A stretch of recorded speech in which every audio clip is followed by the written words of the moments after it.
It started with a phone call late on a Thursday evening, the kind that carries a weight before you even answer. I could hear the tremble in Lena's voice before she said my name. She didn't ask outright, she never would. But there was something raw, something unraveling behind the way she said, "We're going through a rough patch."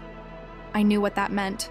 Her boyfriend Marcus had lost his job again, and the apartment they barely kept was now one final notice away from vanishing into memory. I said I'd help before I had even thought about it. It wasn't a decision, it was instinct. I had the means. I've done well. A stable job in tech, a decent savings cushion, a condo I owned outright. I didn't owe it to her, but I loved her. I'd known Lena since college, back when we both wore secondhand jackets and pretended dollar slice pizza was a gourmet meal. We were friends who crossed bridges together and fought through hangovers on Sunday mornings in mismatched socks. I never forgot that. So I paid her rent. Not just that month, but the next, and the next. I told her to forget about it, to take her time, to breathe. I sent the landlord the checks directly, made sure the electricity never flickered and the water kept running. It felt good, honestly. To know I could lift someone I loved out of panic, to know my success could mean safety for someone else. At first, Lena was grateful in the quiet, humble way she always was. She started texting me more, about life, about TV shows, about the things she cooked. She'd send me pictures of her dog curled up on the couch, captions like, "He's so spoiled now, he thinks this place is his." I could feel her exhaling again, could sense a brightness returning that I hadn't seen in years. Marcus was colder. He never thanked me. Not once. I told myself it was pride. I understood that, at least on paper. Maybe it stung to know another man was keeping a roof over his head. Still, every time I visited, I felt like a shadow in my own generosity. He'd nod at me like I was a bill collector. Once he left the room entirely when I arrived. Lena would laugh it off, call him moody, but I felt it like static in the air. Months passed. I kept paying. I didn't bring it up often, didn't expect anything in return. But sometimes, quietly, in the corners of my mind, I wondered when it would be okay to stop. I thought maybe Marcus would get another job, or Lena would ask for a timeline, or even offer to pitch in. But nothing changed. If anything, things grew more brittle between us. Then came the dinner. It was supposed to be casual. I made reservations at a small Italian place I loved. Nothing fancy, just warm lighting and good wine. I wanted to celebrate Lena's birthday. I even bought her a gift, a simple bracelet that reminded me of one she lost in college.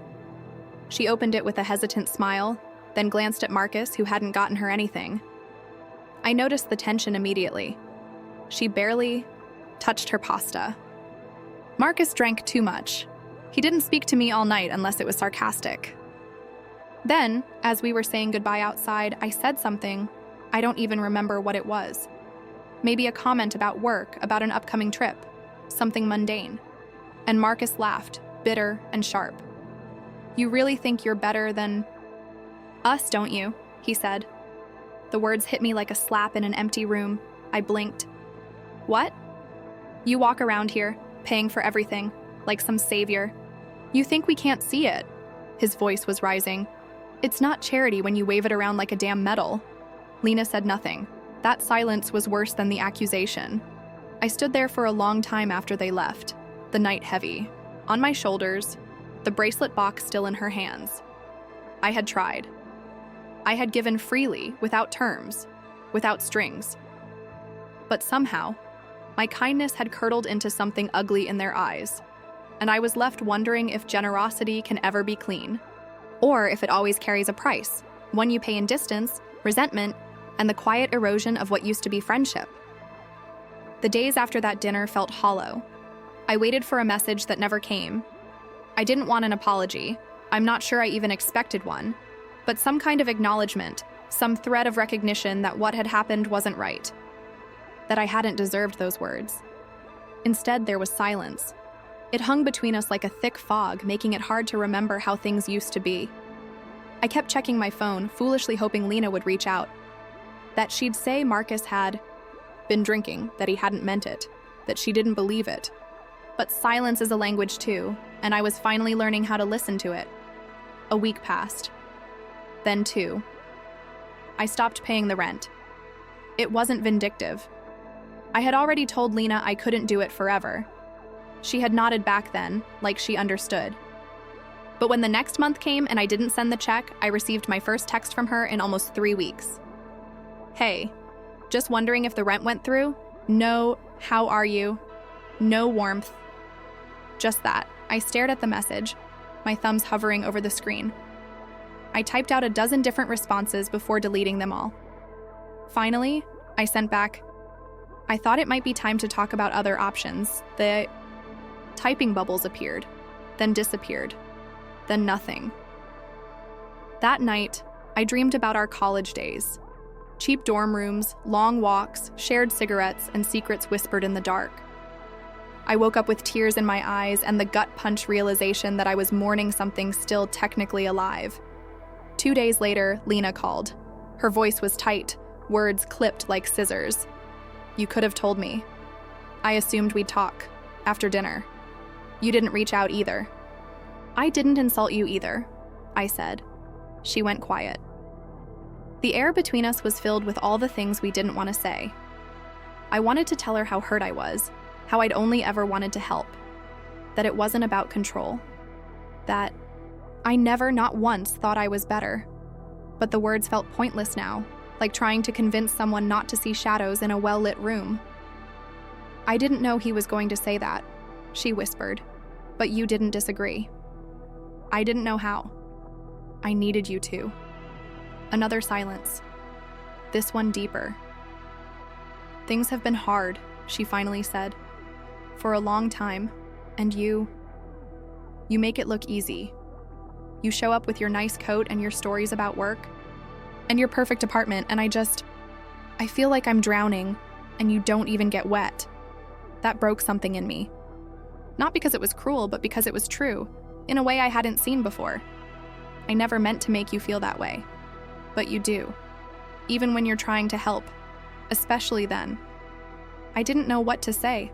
I was angry, but beneath that, there was something softer, a kind of grief. The realization that sometimes being the one who made it out means you're no longer part of the same story. The call ended without resolution. We didn't yell, we didn't cry, we just let the line go dead. That weekend, I walked past the building I used to pay for. I didn't go up. I stood across the street, watching the windows. One of them was open, curtains fluttering like tired hands. I wondered if they were still living there, if the rent had somehow worked itself out, or if they were struggling again, and blaming me for walking away. I had always thought generosity was a good thing, but now I knew. Sometimes it's a mirror, and not everyone likes what they see reflected in it. I didn't hear from Lena again for almost 2 months. The silence wasn't sudden anymore. It was slow and spreading, like ice over a lake. At first, I kept checking her social media, even though I hated the feeling it gave me. Photos of her dog. A blurry story of Marcus in the background holding a beer. A close-up of takeout food on a scratched-up coffee table. She didn't post much, but I read between the lines like a detective chasing something already lost. I wanted to believe they were okay, or at least pretending to be. Sometimes that's the best people can do. I tried to shift my focus, back to my own life, my own problems. I threw myself into work. I started dating someone new, though I didn't tell her the story about Lena and the rent. How do you even explain something like that without sounding like a villain or a martyr? And still, despite everything, I missed her. I missed the version of her that used to laugh until she cried, who used to pick out the marshmallows from her cereal and throw them at me across the room. I missed the way we talked about the future when it still felt like a blank page. We hadn't ruined yet. Then one night, around 11, my phone buzzed. Lena, can we talk? My heart thudded. I stared at the message so long my screen went dark twice. When I finally replied, my fingers shook. Me. Yeah, I'm up. She called immediately. Her voice was softer than I remembered, like she'd been hollowed out. I left. Him, she said. The words came out in a whisper, as if saying them too loud might unravel her. I didn't ask why. I already knew. Some things you feel before they're said.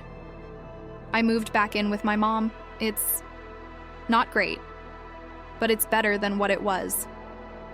Are you okay? She gave a shaky laugh. Not really, but I'm not afraid every time the door opens anymore. I sat in silence, letting her fill the spaces however she needed to. I just wanted to say I'm sorry, she said. For what he said, for how I let it sit there like I agreed. I think I did, in a way, back then. I was so angry. At myself. At life. At how hard everything was. And you were just there, doing everything right, and I felt like a failure next to you. Like your kindness was a spotlight on how broken things were for me. I closed my eyes. I never wanted to make you feel that way. I know, she said. That's what makes it worse. We didn't talk about the money, not directly. She didn't offer to pay it back, and I didn't ask. But she did say thank you. Really say it. Not in words alone, but in the way her voice broke when she said my name. I don't deserve you, she said. You don't have to. I didn't help you because you owed me. I helped you because I love you. You're my friend. I want to earn that again. She cried quietly. Not the kind of crying that asks for comfort, but the kind that comes from finally letting go of something you've held inside for too long. I stayed on the line, listening to her breathe, to the creak of her bed, to the small sounds of a life starting over. When she finally hung up, I stared at the ceiling for hours, unable to sleep. I thought about the mess we'd made, and the way people hurt each other without meaning to. I thought about the blurry line between help and harm, about how love doesn't always come clean. Maybe she'd never be the same Lena I used to know. Maybe I wouldn't either. But for the first time in months, I felt like we weren't standing on opposite sides of a broken bridge. We were just two people, bruised and trying. And sometimes that's enough. We started small. Texts in the morning, usually about nothing. A picture of her coffee, a meme she thought I'd like, a brief comment about the weather, or her mom's annoying habit of turning off the Wi-Fi when she wanted attention. It was nothing important, but it was everything. Each message was a stitch in something we'd torn apart without meaning to. Eventually, we met up. A quiet Sunday in the park, both of us sitting on the same old bench where we used to watch dogs and talk about impossible dreams. She looked thinner, more tired, but also lighter somehow, like someone who'd finally stopped holding their breath. She brought me a sandwich. I don't know why that detail sticks with me so much. Just a plain turkey on wheat, wrapped in wax. Paper. She said it was from a deli near her mom's place and that it wasn't that great, but I smiled and took a bite anyway. It tasted better than most things had in months. We didn't dive into the deep stuff right away. That came later. First, we laughed, tentatively, like people relearning how to stand after a long illness. She told me she started therapy, that her mom didn't really get it but let her go, that she was thinking about going back to school, maybe something in design. She looked at me, eyes glassy but clear. I didn't think I'd get a second chance at feeling like myself. You never stopped being her, I said. You just got buried under someone else's storms. She took my hand then, just for a second. A soft, quiet moment, heavy with history.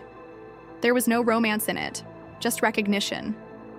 A touch that said, we went through something. We're still here. Later that week, she emailed me. A long, winding message about everything she couldn't say out loud. She talked about Marcus, how his anger grew like mold, slow and invisible until it coated everything. How she'd made excuses for it, even to herself. How easy it was to confuse survival with love. She ended the email with, I still don't know how to thank you, but I hope, one day, I can give you something that matters as much as what you gave me. I never replied to that part, not directly, but I started showing up again. Not with money, with time, with stories, with dumb jokes, with the kind of presence that says, I'm here, even when it's hard. A few months later, I got a card in the mail. No return address, just my name in. Handwriting I knew like the back of my own hand. Inside was a picture, Lena at a job fair, standing in front of a booth with a crooked smile and a nervous thumbs up. Taped beneath it was a little note. I'm trying. Thank you for making it feel possible. I pinned it to my fridge. It's still there. Not because I need to be reminded of what I did, but because I need to remember what it cost and what it gave back. People don't always react to kindness the way we expect. Sometimes they flinch from it like it's a blow. Sometimes they twist it into something darker because it shines a light on places they're ashamed to look. But every now and then, if you wait, if you keep your heart cracked open even after, it hurts. You get to see the bloom that comes from all that rain. You get to see someone rise, and that's worth everything.